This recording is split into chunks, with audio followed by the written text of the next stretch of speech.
Ladies and gentlemen, the First Lady of the United States, Mrs. Michelle Obama, accompanied by 9-time Grammy Award winner John Legend, Motown legend, Rock and Roll Hall of Fame inductee, and Lifetime Achievement recipient Smokey Robinson, the man who created Hitsville, USA, Motown founder Berry Gordy, and executive director of the Grammy Museum, Robert Santelli.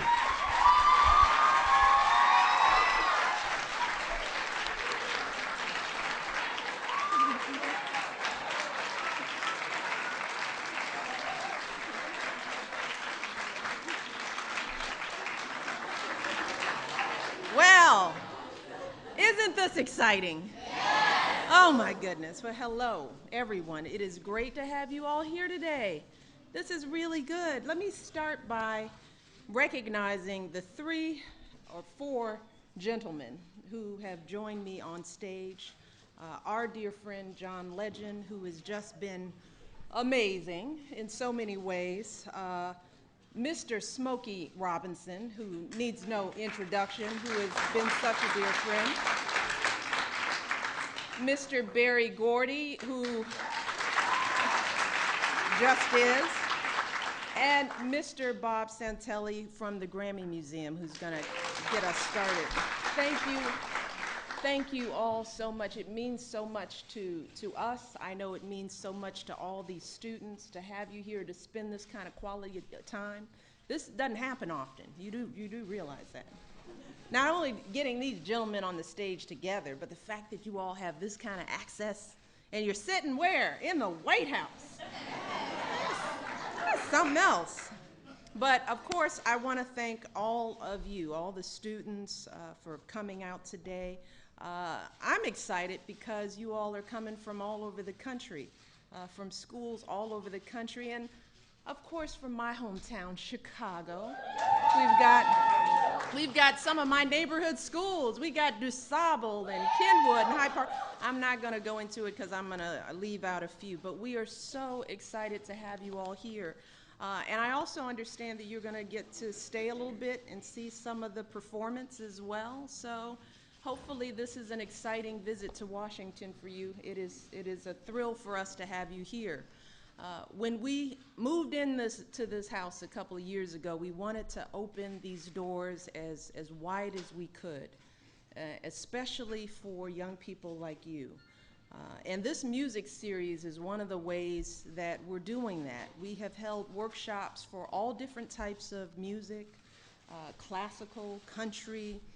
We've done some jazz, we've done some Broadway, we've even done some music from the civil rights movement. We did that last February for Black History Month. It was a wonderful event. And we did something for modern dance, so we're starting to move into other genres as well. We do all this because we believe that the People's House shouldn't be just a nickname. We believe that prime ministers and VIPs shouldn't be the only ones who feel comfortable walking through these doors. We feel that everyone should feel like they belong here, sitting right here in the State Dining Room. And I hope you realize through this experience that no one here is any different than you all are. Whether that's Smokey Robinson or John Legend or me or my husband, because we are all reflected in you. We see ourselves in you. I say that all the time when I am talking to young people. We were all sitting where you were at some point in time, if you can believe that. We were teenagers once. Not so fun. We were. We went to some of the same high schools that you all did. We went to schools like you. We carried around backpacks. We didn't have computers and iPods, but you know, we talked to each other on the phone every now and then. We had to dial with the rotary dial, but things were a little different. But we liked to hang out with our friends. We were into music. You know, I even used to know what the latest dances were and taught my brother. I don't know that now, but we had homework to do, and sometimes our parents embarrassed us like we now embarrass our children. And growing up, we all had our own dreams. And that's what today is about. It's about the dreams of kids who grew up knowing that they had a song to sing and that everyone will want to hear that song And it all started with Mr. Gordy. In 1960, he was a young man in Detroit with a great idea. He wanted to be one of the very first African Americans to own a record label. So he got an $800 loan from his family. They owe you big time, right? And started recording music out of his apartment. And soon he bought a house to record from, and it became home to some of the most popular musicians in the country, Smokey Robinson and the Miracles, the Temptations, the Supremes, the Jackson 5, the Four Tops, Marvin Gaye, Gladys Knight, and the Supremes. The Gladys Knight will be here soon as well. And one of my personal favorites, I say this all the time, who's my favorite? Stevie Wonder, yes indeed. And as Motown rose, so did the forces of change in this country. During that time, it was the time of King and Kennedy. It was a time of marches and rallies and groundbreaking civil rights laws. And Motown's music was so much more than just a soundtrack. It was a heartbeat. As one of the members of the Four Tops once said, back in the 60s, when we weren't allowed to go certain places, our music crept into people's homes, into their living rooms, their kitchens, their cars. Motown helped pave the way for people in this country to look at one another a little differently. Because something changed when little girls all across the country saw Diana Ross on the Ed Sullivan Show. There was a change that happened. Something changed when teenagers turned up the volume on the Temptations song, no matter where they lived, in Birmingham or Boston, in Detroit or Denver. Motown made music for all people, no matter what you look like, no matter where you came from. And that is why we are so proud, my husband and I, to share Motown's story as we continue to celebrate Black History Month. See, the people that we're going to be talking about, that we're going to hear from, that we're going to listen to, the songs, the music, these are true trailblazers. Because as you know, there wouldn't be an Usher if there wasn't a Smokey Robinson. You know, there wouldn't be an Alicia Keys without a Gladys Knight. But the thing that I want you all to remember is that nobody's name is printed on the Billboard Top 10 at birth. Nobody is born into this. Neither Mr. Gordy nor Smokey Robinson were born into greatness or wealth. Diana Ross grew up in a housing project. And John Legend is the son of a seamstress and a factory worker. And they're good people.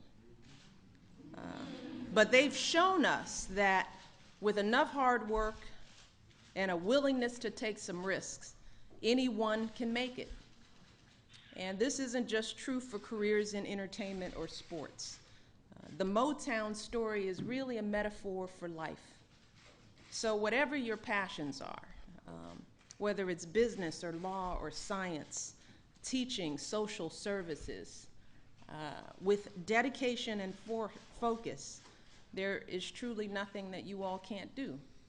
And if you ever doubt that, just look up on this stage for a second and remember what you can do.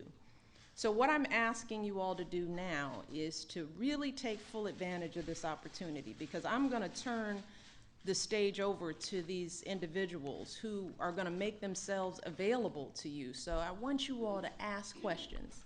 You don't seem like a shy bunch, so, but take full advantage, ask questions, and find out about how they reached their dreams so that you can figure out some strategies for reaching yours.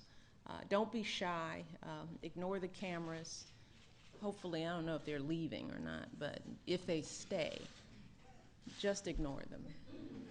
And make sure you get all that you can from these men. And I'm going to leave because I got other stuff to do. But I am so grateful to all of you for taking the time, not just to be here this evening, but doing this, because this is really what it's all about. It's not this evening's performance. It's what's going to happen in this room right now that makes this program so special. So thank you all, and I want to introduce the man who's going to get us started, Mr. Bob Santelli, who's the Executive Director of the Grammy Museum, and I will see you guys doing great things, right? Yes. All right, thank you. Have fun.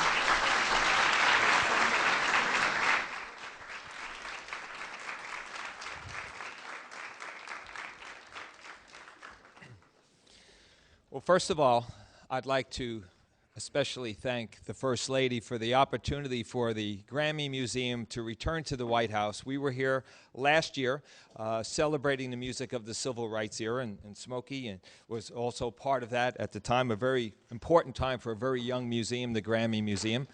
And I also want to thank our museum colleagues who are here today, the Motown Historical Museum here, who have brought some artifacts, some great Motown artifacts for you to look at after this little talk is over. And most importantly, I'd like to thank my guests, people who have made music history in this country and who are the kind of people that you are going to hear from today that made this history in such a way that 50, 60 years after the fact, it is still as meaningful today as it was when I was a young boy listening to this music for the first time. Now, what I want to do is I'm going to give you some sort of historical context so we can kind of set the stage so that when we do turn it over for questions from Mr. Gordy, Mr. Legend, and Mr. Robinson, that you'll have a sense of history. And then ask the kind of questions, as the First Lady said, that are meaningful, that are important, because you get one chance to sit with these men of American music history. It's an honor for me to be on the stage with them, just like it's an honor for you to be in this audience. So think about the questions that you'll ask, and we'll start that shortly. But first this. Let's go back to your mother's, maybe even grandparents' time, okay, back into the late 1950s, when America was a very, very different country than it is today. Start off, right off the bat, we are a segregated country. We are a country of African Americans and a country of whites, and rarely did the two connect. It's a sad part of American history, but the good news is it's about to be changed in this little history story that I'm about to tell you. In the late 1950s, when Mr. Gordy and Mr. Robinson are in Detroit thinking about a dream that they shared, America is about to undergo a vast transformation. John F. Kennedy is elected president in 1960 and has this whole sense of promise and youth about him that gives a great sense of encouragement to young people in America. And also, we are at the dawning of the Civil Rights Movement, one of the greatest social, political, cultural movements that this country has ever experienced. So, up in Detroit in 1959 and 1960, it's the perfect setting for history to be made.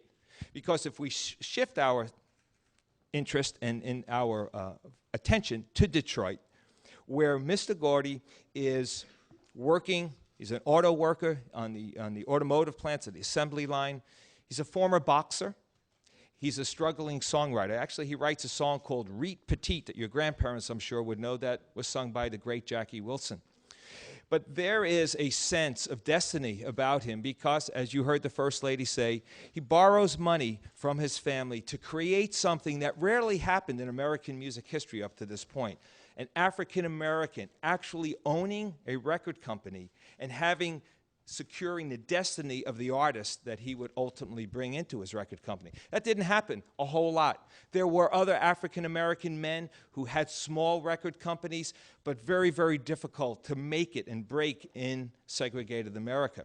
It doesn't bother Barry. What he does is he sets out to hone in on this incredible talent that is in the surrounding blocks of West Grand Boulevard, where he lives and where Motown would be born.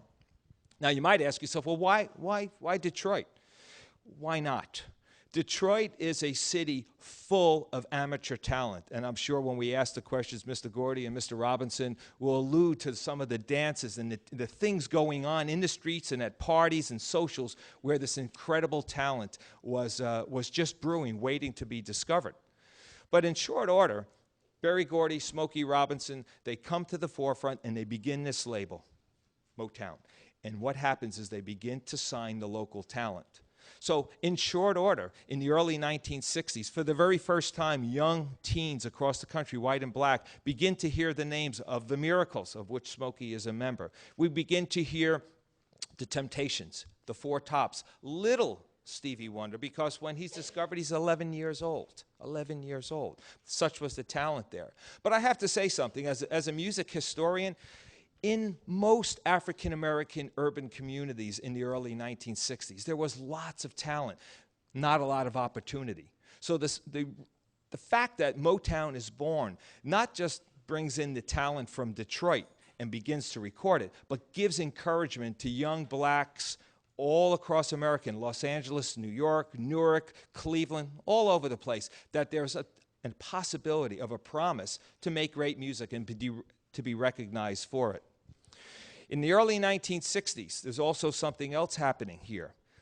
When I grow up, it's called Beatlemania, because in 1964, the Beatles come from England, and they come across America, and they literally take America by storm. There's nothing any kid is talking about. And it looked like for a long time that our American music was just going to be taken over by Brits. Well, the answer to the Beatles was Motown. There were others as well. There was the group called the Beach Boys out in Los Angeles creating great music just as much.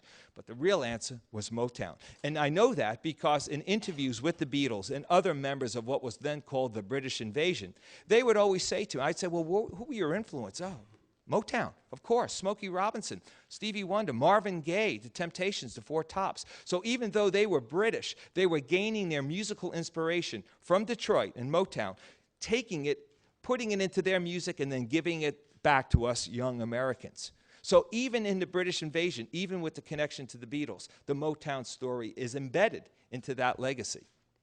By the time we get into the mid-1960s, this country is undergoing vast transformation. We are in the thick of the civil rights movement.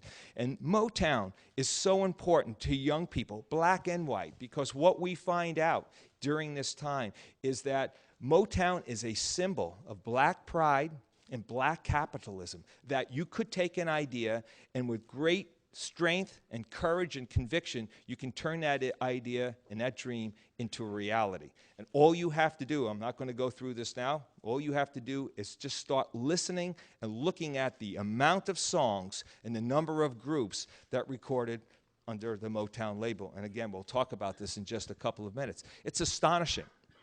People always ask me at the Grammy Museum, they say, well, what made, so, you know, there's a lot of great music in American history. What made the Motown sound so great? I can only give you my opinion, and shortly we'll hear from the men who made it. But my opinion, it sounded so great on a car radio. Okay, because when you were 16 or 17 years old, and I want to ask you guys, I'm going to ask, did you guys like put that in mind? Because you would turn on the car radio and had this little single speaker, as tinny as anything. It was now terrible sound, but back then it was like our portable, you know, Walkman or our portable iPod or whatever it was. But the fact of the matter is it sounded great. When Martha and the Vandellas sang Heat Wave or Dancing in the Street, or Smokey sang Tears of a Clown or Tracks of My Tears, it sounded great. Now, as a historian, I go back and say, well, why did that happen, other than the car radio? It's because they had a commitment to, I think, musical detail that is inspiring, where Mr. Gordy, Mr. Robinson used some of the greatest musicians to create a consistency of sound. So even though you had different artists, Marvin Gaye, Temptations, Four Tops, Martha and the Vandellas, it didn't matter. There were great songwriters and a great backing band, not to mention a great sound that they created in the studios where they all recorded. So it was almost like a perfect storm of music. All of these things got into place in a perfect way that created impeccable, perfect American pop music. By the late 1960s, things have really changed in this country. There's all kinds of other music going on as well. And the most important thing about American popular music is its ability to change and commit itself to the times. There's a big difference between 1962 and 1968 and 1969. In 1968 alone, Martin Luther King is assassinated. Bobby Kennedy is assassinated. We are rioting in the streets. It is a difficult place to be in America. And once again, the thing that holds us together, at least helps us hold us together, is music. And where do we return to? We turn to Motown. And Motown sound is evolving and changing too. Because now, instead of simply singing about dancing in the street, or I second that emotion, or whatever it might be, you have a situation where you're singing about Ball of Confusion, Papa Was a Rolling Stone, songs with a lot of integrity and reflecting what was happening in America socially, politically, and racially. Finally, by the early 1970s, one of the greatest albums of all time. You look at any music historian's top 10 albums of all time, you're going to find Marvin Gaye on that list. This man and the records that were made in the early 1970s, once Motown Records moves to Los Angeles, you have a whole other renaissance of music coming out of this label. And it continues its legacy, now never losing its connection to Detroit, not at all, but in a new environment in Los Angeles where we start to see not just music, but now we see films like Mahogany and Lady Sings the Blues, two of the great movies from that era, especially Lady Sings the Blues, the story of Billie Holiday, the great Diana Ross playing Billie Holiday. Just one of the great classic films. If you haven't seen it, you should. So in summary, this music, timeless. You know it because we heard you singing it last night at the rehearsals. You know the same songs as your parents and grandparents listened to. What does that tell me as a historian? It tells me simply this, that in a way, this music is almost like American folk music now, because the definition of American folk music is something that is sung and known by large amounts of people, the folks. Everybody knows that song. Everybody knows Woody Guthrie's This Land Is Your Land. Well, everybody knows My Girl. Everybody knows that song. Everybody knows Ain't Too Proud to Beg, Tears of a Clown, Tracks of My Tears. These songs have embedded themselves into the American music treasury in such a way that A, they will always be there, and B, they will always be meaningful for my generation, your generation, and succeeding generations to come. So with that said, what I'd like to do now is really hear history from the people who made it instead of me just interpreting it. I'm going to turn it over to Berry Gordy, to Smokey Robinson, and also to John Legend. I'm going to ask them a couple of questions to get it going, and then I'm going to turn it over to you so you have the opportunity to do it as well. Okay? So let me start. That loan from your family that you took out to start Motown Records, it had to come from a dream, from you saw something that said, you know what, I want to do this. I'm going to need the money, but I got a dream. Talk about that. Okay. First of all, hello everybody. It's great. It's great being here, and I'm so happy to be here and answer your questions and try to, because I look at you and I just bring back so many memories because I remember me at your age and even before. First, I'd like to say that I had a passion when I was 10 or 11 years old. And any kid who gets a passion that early and know what they're going to do in their lives, it's always helpful, you know. I saw, I heard on the radio at about that age that there was a superpower contest between the land of the free and Nazi Germany. It was Joe Louis versus Max Schmeling. And I sit around the radio, and America had won. Joe Louis was now, after knocking out Max Schmeling, he was a hero of all the people in the world, and he was black like me. And what a feeling I got, seeing my mother and father crying and the tears of joy and all these people. It was the biggest celebration you've ever seen. People ran out the house, and we went out, and the neighborhoods were packed, and people were screaming and singing and dancing, and I was this like 10-year-old kid, but my mother and father's tears really made me think to myself, you know, what could I ever do in my life that could make this many people happy? You know, so I had a passion then. And I started off as a boxer. That's what I was going to do, and I became a professional boxer and so forth. And, of course, I always loved music, and music was in my heart from the gospel in church and from here and the Mills Brothers and Nat King Cole as I grew up. And I never, ever dreamed I would be what I became in the music world and the record business. Because actually, to be honest, when I started off, all I wanted to do was make some music, make some money, and get some girls. You know, that was, you know, not necessarily in that order. Not necessarily in that order. And I, you know, that was it. It was fun for me, you know, start off, but that passion I had. And so it kind of started there. And when I got into music, I started writing about everything, you know, paper clips, this, that. I wanted to write great songs because actually, you know, I heard the Mills Brothers when I was very young. And they had a song called Paper Doll. I'm going to buy a paper doll that I can call my own, the doll that other fellas cannot steal, you know.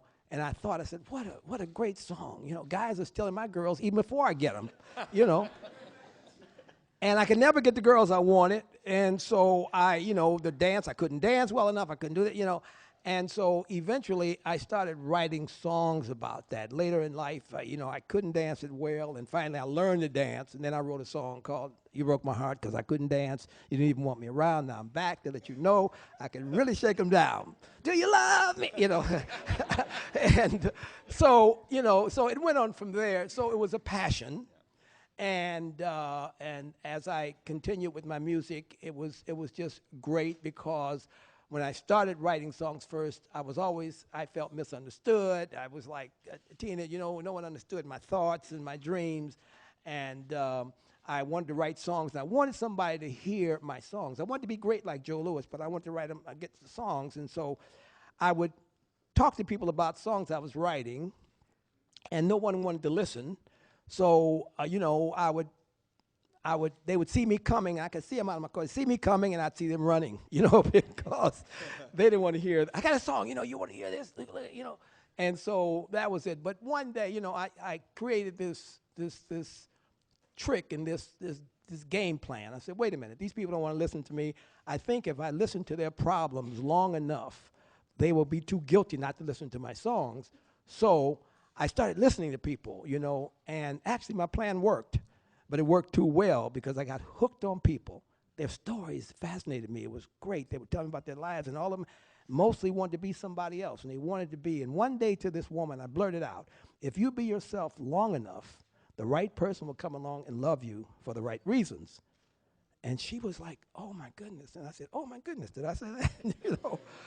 And so then I wrote my very first song called You Are You. I told her, no, you are you. You know, you are you. That's all that matters to me. You are you, and only you can be the one I love and yearn for, the one that my heart burns for. Yes, you are you. That makes you best of all. My very first song. And then I learned something from that.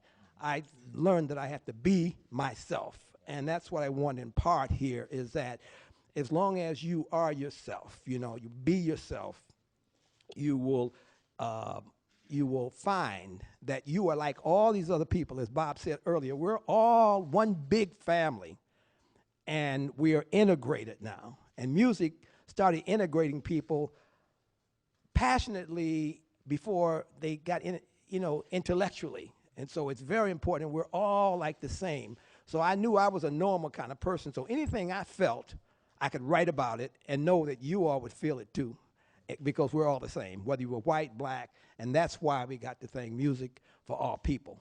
You know, that's a long-winded thing for your answer for your question, but I wanted to get it across. All right.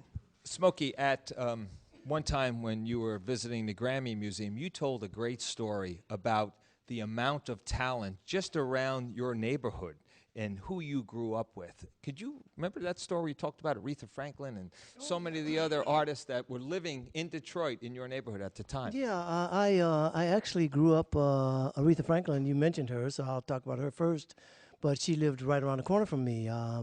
I've known Aretha Franklin since I was probably 9 or 8 or 9, like that, and her brother and I were very, very, very close, and I met her, and when I first met Aretha, I had gone to his house. We were playing, and we went to his house. And their father was a minister in Detroit. He was one of the biggest ministers in the country, Reverend C.O. Franklin. So the neighborhood that I grew up in the hood. And, you know, it was like 2 blocks in the center of the hood that were for affluent people, just right in the middle. I mean, it was the strangest thing. I lived on a street called Belmont. And next to Belmont was a street called Boston Boulevard and a street called Arden Park right after that. and then the ghetto started again. So Aretha and her brothers, her father was, they were kind of well-to-do. And so they lived on Boston Boulevard. I go around the corner with Cecil, who was her brother, we were playing, and we go in his house, and I hear this voice coming from out of another room there. Piano's playing, voices singing. I could tell it was a young person singing by the voice, and piano's being played, so I thought somebody was in there either playing a recording by somebody with a young person singing, or there was another person in there playing the piano, because the piano was being played so well. And this young person was singing. And so we go in this room, and I'm standing, and I'm looking at it, and here's this little girl. And she's sitting there. She's playing the piano and singing, almost like she sings now. And it was just incredible to me, and I was just overwhelmed by seeing her. And it was Aretha. And so I met her at a very early age in life. And then 4 doors down the street from me, Diana Ross lived there. And we were kids together growing up on the same block, and I had a niece who, she and Diana were very, very, very close. And Diana used to come to our house. I mean, I was raised, my mom passed when I was 10, so I was raised by my oldest sister, who ended up having 10 kids of her own. So there was like 11 of us in the house. But it was great, because we didn't, we were poor, but we didn't know it, because everybody in the neighborhood was poor.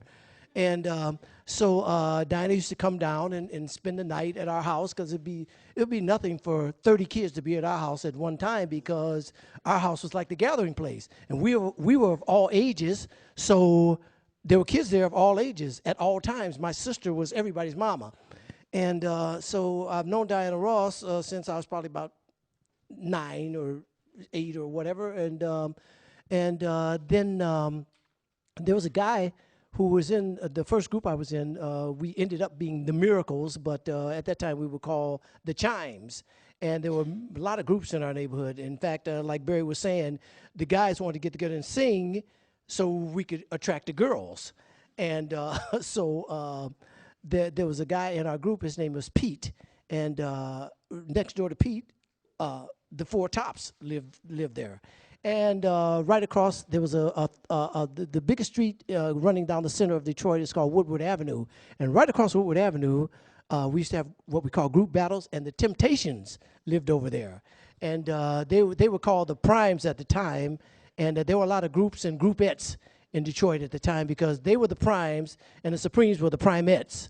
And we turned out to be the Matadors, and then we had a sister group to our group called the Matadorettes. And it was a lot of that going on, but we used to battle each other in singing, and we always knew the Four Tops were then called the Four Aims, and we always did not want them to come, because we knew if they came, the best you were going to get was second place, because they were awesome even at that time. But all these people were like in the same neighborhood. And I want to point out something to you guys about something Bob mentioned earlier, that it is my belief that in every township, every city, every little village in the world, ratio-wise, there's the same amount of talent that was in Detroit. There's the same amount of talent that ratio-wise, this percentage of people in that particular place are talented people who can do what they do. And people have asked me many times, Smokey, why do you think all these talented people were there in Detroit, and Detroit happened to be like it was and all that stuff? And I have to tell them, now this man is my best friend. And fortunately for me, I met a man early in my life when I was a teenager that I could trust, and who was somebody who had a dream, who was about to make that dream come true. And I attached onto him just as he was about to make his dream come true. The reason that we had so many people in Detroit, or Detroit became what it became musically, is because we had Berry Gordy. See, we had a man who had a dream, who had the wherewithal to borrow $800 to start a record company and get it going to the point whereas it became what it has become. I was telling Bob earlier today, it trips me out. I'm in the airport, and I'm in the airport right today or yesterday, and I'm in the airport, and a guy comes up to me and says, my brother, Smokey, I love you, man. I love your music. I'm from Tanganyika. My God. Never in my wildest dreams as a kid growing up that I think my music would be all over the world where somebody from his country would even know me, would even know my music, would even be able to say that. But it's all over the world. On the very first day of Motown, when we started Motown, he started Motown. He came to us. There were 5 people there. He said, I'm going to start this record label. And we are not going to just make black music. We're going to make music for everybody. We're going to make music for the world. We're going to make music that everybody can enjoy and listen to with some great beats and some great stories. And our quality is always going to be high. That was what he said to us. And that's what we set out to do. And he and I talk all the time. And in his wildest dreams at that moment, we never dared to dream that Motown was going to become what it has become. It has become world renowned. It's become all over the globe. It's somewhere wherever I go in the world, people know the music. And it bridged so many gaps. When we first started out, there was no intermingling like you guys are now. And especially when we went to the South, we go and we do shows there, and they'd have a big stage in the middle of this big arena. And black people would be on one side, and white people would be on the other side, not even hardly looking at each other. Or black people would be upstairs, and white people would be downstairs, or vice versa. And nobody was, they were just unto themselves. And a year or so later, we'd go back to those same places, and because the music was bridging those gaps, not only were they in the same area, they were dancing together. And you saw white guys with black girlfriends and black guys with white girlfriends. And it was just an amazing thing. And not only that, we were in a Cold War with Russia, whereas Russia was behind the Iron Curtain. Behind the Iron Curtain, and there was no communication. The only communication that we had with them basically was talking about who had the most weapons and who was the strongest and so on and so forth. And our acts were going to Russia. And they were coming back talking about how the people in Russia loved them. So it bridged not only racial gaps, but gaps between continents. And so I'm very, very proud of Motown and what it has become, and of this man for having that dream and starting it and making my dream be able to come true because of his dream. John, I'd like to ask you a quick question. Obviously, you're not of this generation, but certainly you are a person that would be considered part of the Motown extended family simply because of the influence that Motown has had on your music. Could you talk about that a little bit? Yeah, it's really amazing listening to these stories because I think of my father and his brothers a lot.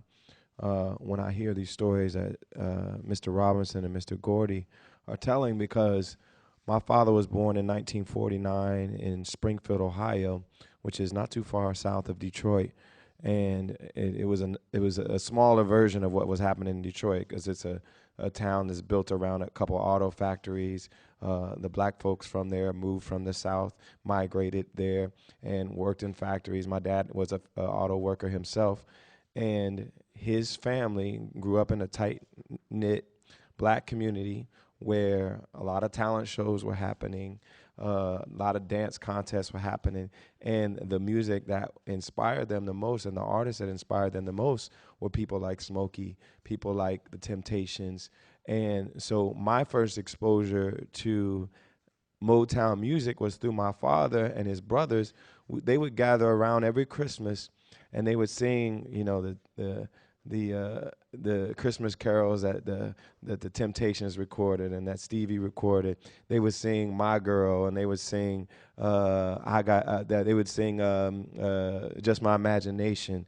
They would sing all these songs, and my first exposure to those songs wasn't hearing the records; it was hearing my father and my uncle sing it around the piano, and so it was an amazing thing for me to learn that music through them, and that was part of what made me want to sing. I was around that all the time, and I was also in church listening to what was going on in church, and I had a lot of gospel music around me, and all of these influences were what made me who I am. And I particularly as a young person that sang and wrote songs and played the piano, was influenced by people like Stevie Wonder and Marvin Gaye, because they kind of, after coming up through the Motown machine, they started to kind of go and do their own thing as kind of singer-songwriter artists, and that was kind of my model for how I would think about writing my own music. And I was heavily influenced by a lot of the work that Stevie did in the late 60s and the early 70s, and that Marvin did, of course, with What's Going On and some other records. And if you think about the breadth and the prolificness, I don't know if that's a word, but just the amount of great music and great artists that have been so meaningful to several generations, I'm in awe just sitting here listening to the stories, because we are in the presence of greatness, we're in the presence of history, and you all should feel very privileged, because I feel very privileged to be here today. Mr. Gordy, the amount of songs that Motown produced in the early to mid-'60s, it seemed to be one after another, almost as if it was an endless well that you were just drawing from in terms of songs and artists. And there, I had mentioned before this concept of the Motown sound. I said I thought how great it sounded on a car radio. But can you talk a little bit about how you created the sound? Because there certainly was a consistency to that sound. Okay, well, the sound was done through love and competition, and we had all kind of rules. I had little philosophies that I'd learned from my father as a kid, and when I started the company, I was more important in the people that were singing the songs than actually how talented they were. The first artist that I met after writing my Jackie Wilson stuff was Smokey Robinson. He was an audition for Jackie Wilson's manager, and I happened to be there writing songs, and he came in with the 4 guys and a girl, and they sung a thing called Mama Done Told Me, which I thought was a pretty good song, but not quite good enough to be a big hit. But at any rate, they were turned down by Jackie's manager. They said, "You guys are great, I like you all, but you got a girl in the group, and you're too much like the Platters, so we can't use you, but thank you for coming." And I was sitting there writing songs, and I thought they were really good. And I kind of got up and followed them out, and they were very dejected. And I said to them, to Smokey, who was the last one in line, they walked out, and he was the last one, and I said, "Jackie Wilson's manager didn't like you, but I did." And he looked at me like, "So what?" I mean, he said, "Yeah, well, you liked her, so what? Who are you?" And so I said, "My name is Berry Gordy." And you said? I said, "You mean Berry Gordy, who writes all those songs for Jackie Wilson?" And you said, "I know." And then my lip dropped to the floor. I couldn't believe it, because I saw him sitting there, and he looked like he was probably about 18 or so sitting there, and I thought he was waiting to audition for Jackie Wilson's managers after we got done. And so he came out, and whenever I buy music, and Jackie Wilson as a kid growing up for me was my #1 singing idol. I mean, I would have walked 10 miles to see Jackie Wilson sing, because Jackie Wilson was the man when I was growing up. And so I had all of Jackie Wilson's records, and whenever I buy music, right today, I want to know who wrote the music, who created this music that these people are playing or singing. And I've always done that since I was a little boy. I used to, I grew up hearing I had 2 older sisters, and they played like jazz music, and first voices I heard were like Sarah Vaughan and Nat King Cole and Frank Sinatra, Billy Eckstein, but the songs were being written by George Gershwin and Cole Porter and people like that, but I always wanted to know who wrote that music. And I was always like that, so I had all Jackie Wilson's records, and his name was on all the records. So when he told me he was Berry Gordy, I mean, I could not believe, how could this guy be Berry Gordy? And he told me he was Berry Gordy, and just took my breath away, but he was him. You talk about songwriting. There is a great story when when you told at the Grammy Museum about Tracks of My Tears, about how, and I thought maybe you should tell the kids how songs come to you, because the story of writing Tracks of My Tears and how that came to you is so not only inspirational, but it really sheds light on the songwriter's craft. Well, I have to add something about him again. Um, when he heard us, I've always tried to write songs all my life, and we had actually sung about 5 songs that I had written for this audition, because we thought that if we went there with our own material, then they would surely accept us, because these kids got their own material, you know. But none of my songs made sense all the way through. I could always rhyme stuff, you know what I mean? But I'll just give you an example. My first verse, I'm not going to rhyme it, but my first verse would be saying, "Oh, my darling, I love you so much. It is so good to have you here in my arms, and you just feel good to me." And the second verse will say, "I'll be glad when you come back, because I haven't seen you in 10 years, but I miss you so much." But it was all rhymed up, you know. And so one song, the one that he mentioned, he liked it. And that was what had him come out and talk to us about it, you know. But he taught me how to write my songs professionally. And one of the first things he said to me was, a song has got to be like a short book or a short movie or a short story where everything ties in together. You know, he said, you got 5 songs in one song. And so it's got to tie in together. It's got to have a beginning and a middle and an ending that tie in together. And even if you don't end it, you give people enough information so that their imaginations can end it for them. So that's how I grew up writing. So now I know as a songwriter, my approach to songwriting is, and incidentally, I was going to say, I have a song called "A Quiet Storm," and I love when I hear other people singing my music. And I don't know if I've ever told you this, but you played and sang "A Quiet Storm," and my God, man, please record that. Okay, so now, anyway, I have a philosophy as a songwriter. I know that there are no new words for the English language. If there are, I don't know them yet. They've just been made up. There are no new chords for the instruments that you play chords with, guitar, piano, whatever. There are no new notes for music. You've always got the same notes that have always been there since the beginning of music for America. So I really think that probably there are no new ideas. But for me as a songwriter, I know that I got to work within the framework of what's already there. So what my goal is to try to say, I love you differently than it's ever been said. If I can say I love you in a way that means I love you, but nobody said that like that before, then I can be ahead of the game as a songwriter. So he asked me about the Tracks of My Tears. There's a guy who was my guitar, and incidentally mentioning Diana Ross. Diana Ross, when she moved away from our neighborhood and moved to the Brewster Projects, she went and she formed this group. They were still in high school, and they had 4 girls, and they called themselves, like I said, the Primettes. And she called me one day and said, "Smoke, I got this group, and I want to sing for you." And blah, blah. So they came to sing for me, and they had a guitar player with them. Now, the Miracles and I were going out on the road, and we didn't have any instruments with us whatsoever. We'd get to a little town, and we supposed to have a rehearsal before the show, the concert that night. And the only person that would be at the rehearsal would be the drummer for the band who was going to play for us. And so now the drums, they don't play the chords and all the stuff like that. So, but the drummer's there, and he would tell us, "Oh man, we know your music. You know, the piano player that go downtown, he'd take his old lady downtown and get a coat and all kind of stuff, you know." And so we get to the show that night, they would not know our music at all. They would just be playing something, and we'd be trying to sing. So Diana had a guitar player with her, a guy named Marv Tarplin.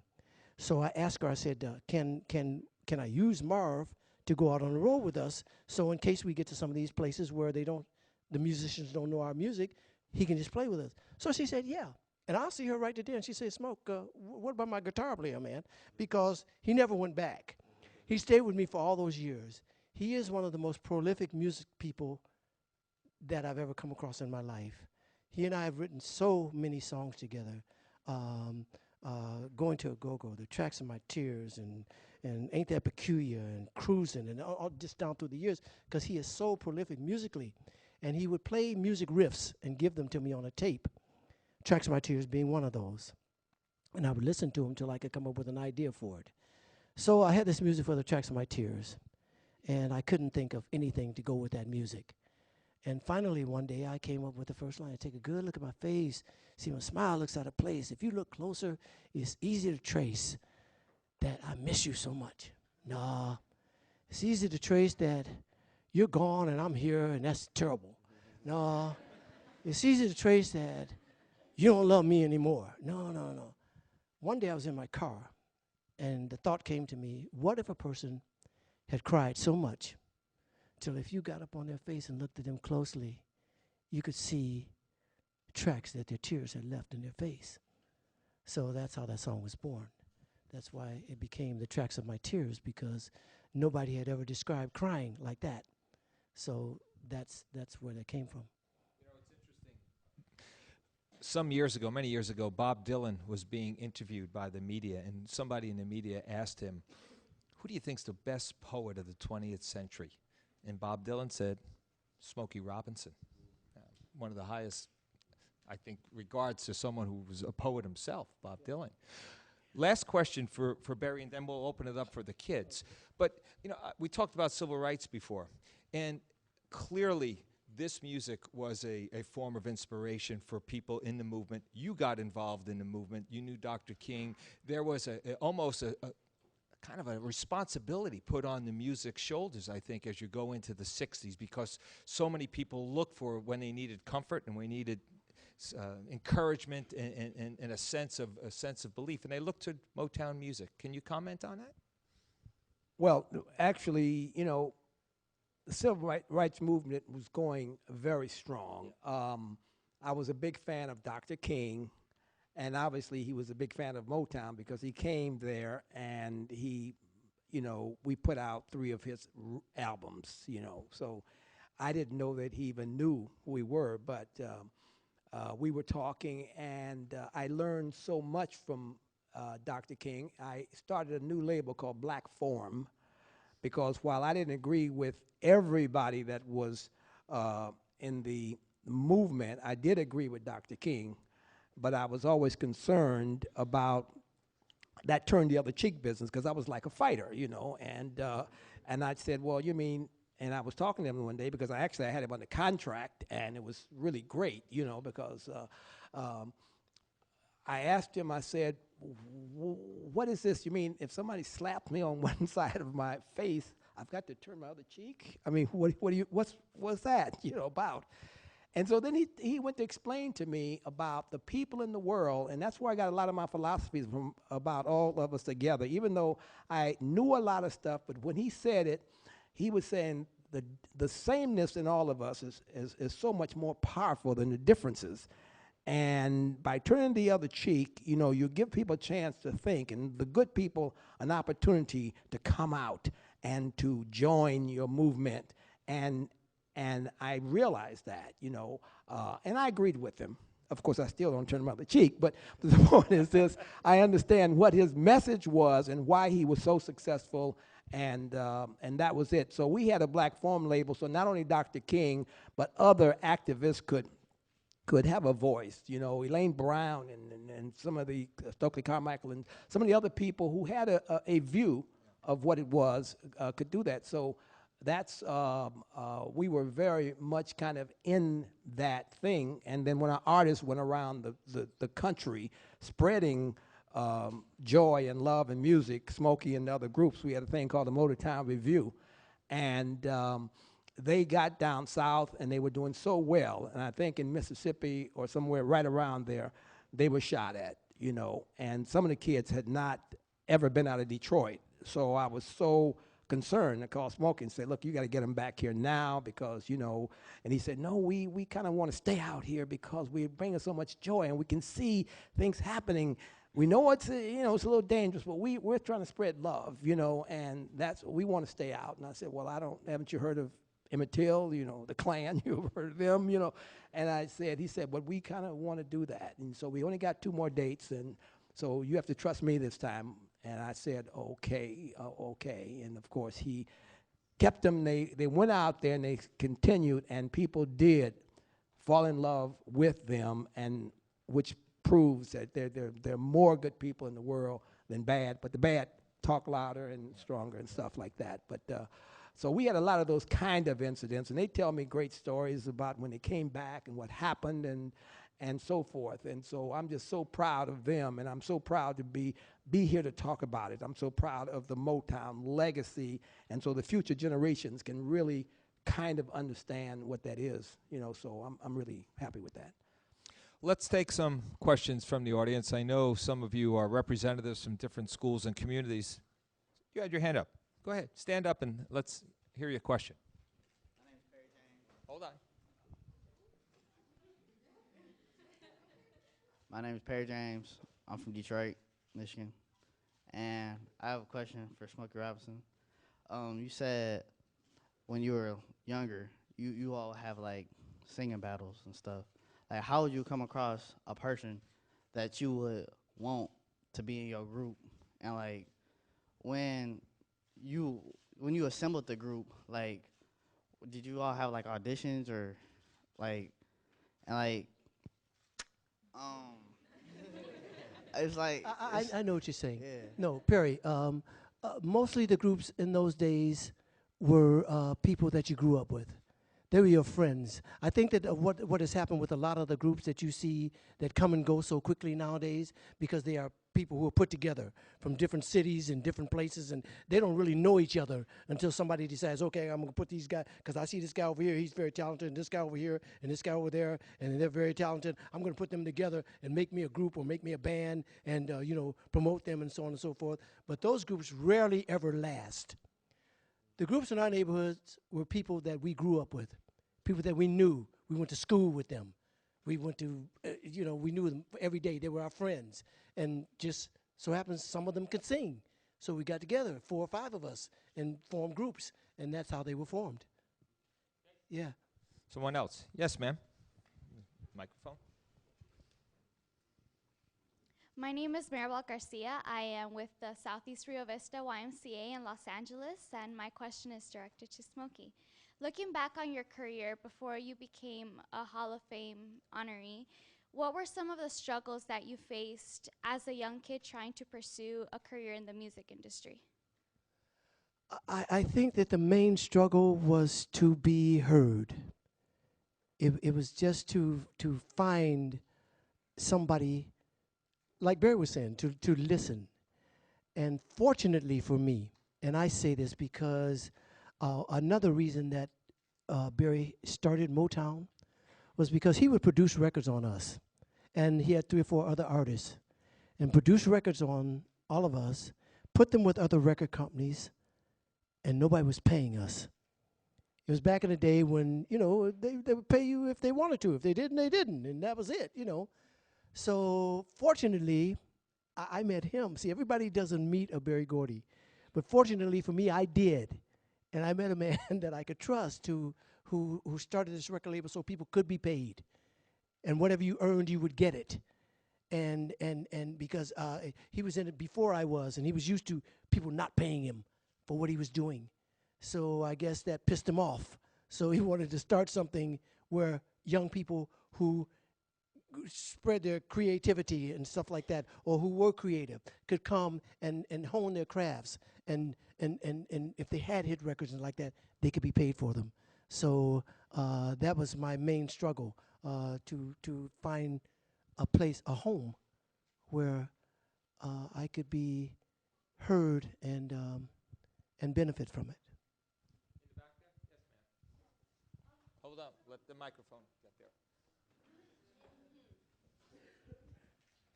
You mentioned finding someone who helped you, Barry Gordon, but Gordy, sorry. But if we don't find someone like that who we can look up to in our lives, can you give kids one piece of advice that they can take and use to follow their dreams with? Well, you know what? The world has changed so much since that time.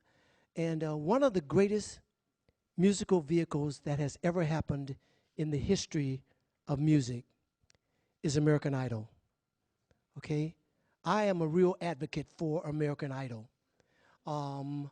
American Idol is a place where kids can go, and you can go if they come to your, because they're going to come to your city or your town to audition people. The people, one of my favorite parts of American Idol is just to watch the auditions on television, to see the people. Some of the people who audition, I mean, I don't mean to make it comical, but it is. It's like they come from a place where nobody has ever heard them. Their parents, none of their friends, nobody would say, hey man, no, you be a doctor. You be a grocer or something, you know, because, but there's a comedy to it. However, those people that I'm talking about right now are seen by millions of people all over the world at once. So a lot of them come away with fan bases before they've even been in a recording studio or anything like that. So there are places or avenues like that for you now that we did not have, and or you just have to be fortunate enough to find somebody that you can trust who will boost you. I'm of the mind that anybody with talent, persistence, tenacity, perseverance, because a lot of times people have the talent, but they don't have the follow through. A lot of times people have the follow through, but they don't have the talent, you know. But if you have all that together, you will be discovered. You will find a way. You will meet the right people that will be able to help you. And I want to add to that too. No never stops. No never stops in show business. Okay, you look at John and you look at me and you think, well, okay, we got these great careers going, and nobody ever says no to us. Nobody ever says, no, I can't use you for this. You know, it never stops. So you got to be able to, when you get knocked down, to get back up and keep on stepping. And in order to do that, you got to love it. You got to love it. You got to love it when you're tired. You got to love it when you're sick. You got to love it through everything, every emotion that you can possibly go through. You got to love it. You know, we've been talking about music now for the past hour. I think now is the time maybe to hear some. So I'm going to ask Mr. John Legend to step at the piano and do us the honors. Ladies and gentlemen, Berry Gordy, Smokey Robinson, John Legend. Thank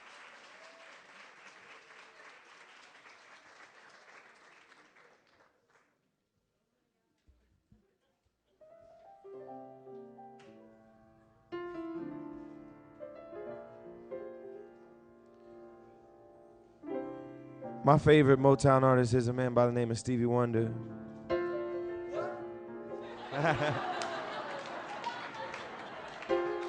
No offense, Smokey. I'm gonna do a song of his. This is the first song I ever learned of his that I tried to cover when I was a kid. It's called Love's in Need.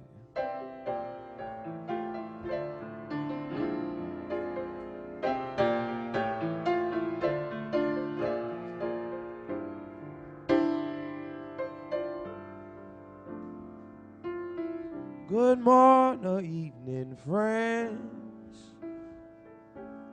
Here's your friendly announcer.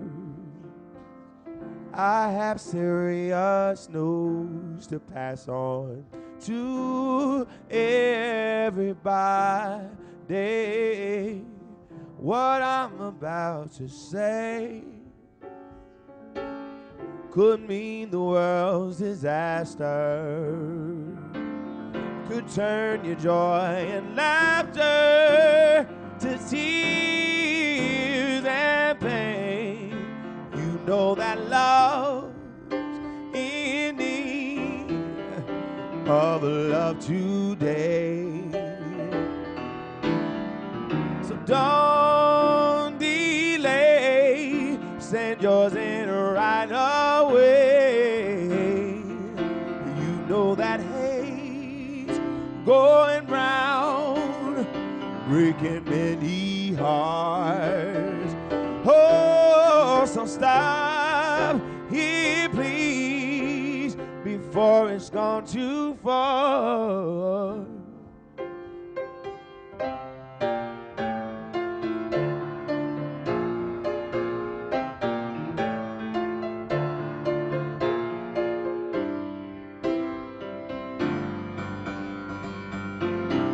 a farce of evil plans to make you his possession. And it will, if you let it, destroy everybody. We all must take precautionary measures. If joy and peace you treasure, then you hear me when I say, you know that love's in need of love today. Oh, don't delay, send yours in right away. You know that hate going round, breaking many hearts.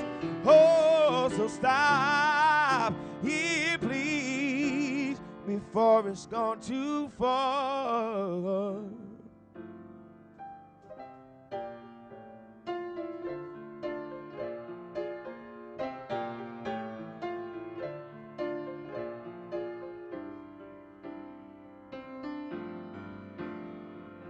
Love's in need of love today.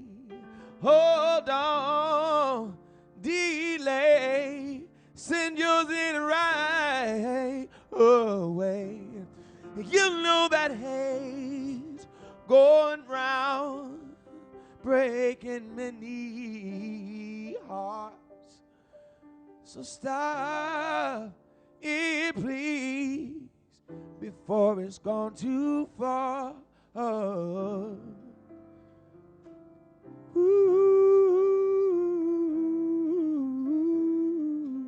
ooh, ooh. Oh, what we need is love.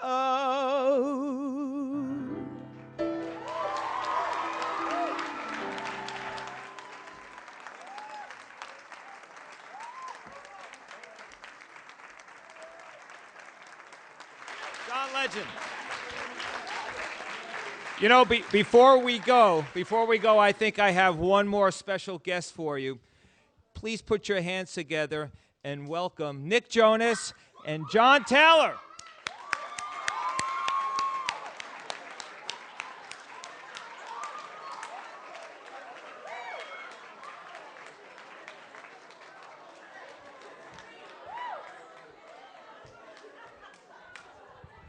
Hello. Quick little surprise performance. I'm going to be singing this song later on tonight, and this is a good little try run, so I hope you appreciate all that Motown is. I know I do, and it's been a big part of my life and my journey as a musician. I'm going to sing my favorite song from that right now. But I need you to clap your hands with me if you can. Hey! Sugar pie, honey bunch, you know that I love you. I can't help myself. I love you and nobody else. In and out my life, you come and you go, leaving just your picture behind. And I've kissed it 1,000 times, yeah. When you snap your fingers or wink your eye, I come running to you. I'm tied to your apron strings, and there's nothing that I can do. Hey, ooh, oh, yeah. I can't help myself. No, I can't help myself. Sugar pie, honey bunch, I'm weaker than a man should be. I can't help myself. I'm a fool in love, you see, yeah. Wanna tell you I don't love you, tell you that we're through. And I've tried, but every time I see your face, I get all choked up inside, yeah. When I call your name, girl, it starts a flame burning in my heart, tearing it all apart. No matter how I try, my love I cannot hide. Oh, sugar pie, honey bunch, you know that I'm weak for you. I can't help myself. I love you and nobody else. Ooh, ooh.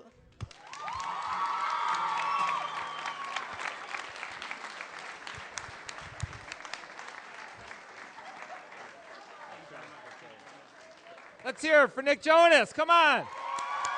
John Taylor.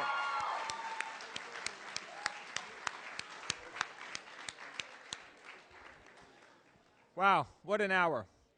So we've come to the end of our program, but before we leave, I just want to make sure that everyone here appreciates the talent and the generosity and also the great stories and the words of advice from Berry Gordy, Smokey Robinson, John Legend. Please put your hands together one more time.